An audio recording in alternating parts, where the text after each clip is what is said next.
Vous connaissez une compagnie africaine qui exploite le pétrole africain? Non, tous les noms, ce sont des noms de pays riches, donc des exploitants extérieurs. Vous connaissez une mine d'or en Afrique qui appartient aux pays africains?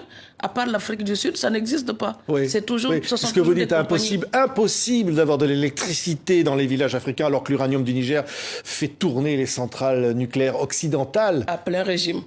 Oui. Et puis derrière les villages de Niamey, on allume de la bougie. Quand vous allez dans les îles du Saloum, l'électricité n'est pas permanente.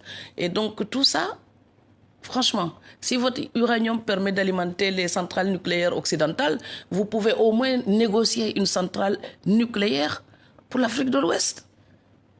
C'est un minimum. C'est quand même pas éthique, même pour les gens qui utilisent cet uranium pour s'éclairer, pour avoir leur eau chaude, pour pouvoir cuisiner. Quand on sait que les villages juste à côté de l'endroit d'où vient cet uranium, ces villages-là ne peuvent même pas avoir l'électricité. Oui, c'est ça qui... J'ai parlé une fois du chocolat ivoirien, on peut le dire du café éthiopien. Donc, vous savez, le paquet de café, il est hors de prix chez moi. Dans les supermarchés au Sénégal, le café, il est hors de prix. Ce café qui vient d'Afrique. Le cacao, le chocolat qui est vendu en Afrique, on ajoute de l'huile pour fluidifier, pour économiser. Tout simplement parce qu'il est hors de prix.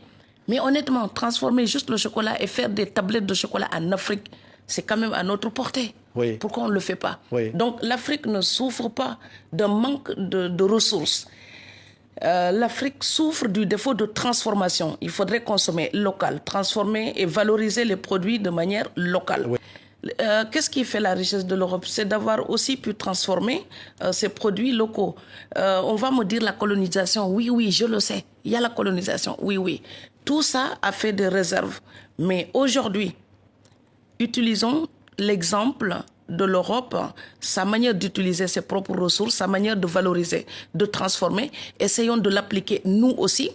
Voilà, ça n'empêche pas d'apprendre l'histoire, mais ça permet d'apprendre du quotidien. Maintenant, tout de suite là, hic et nunc, utilisons ces techniques-là pour valoriser nos produits en Afrique et puis faire de la richesse et donner du travail à ces jeunes-là qui se jettent dans la Méditerranée et dans l'Atlantique.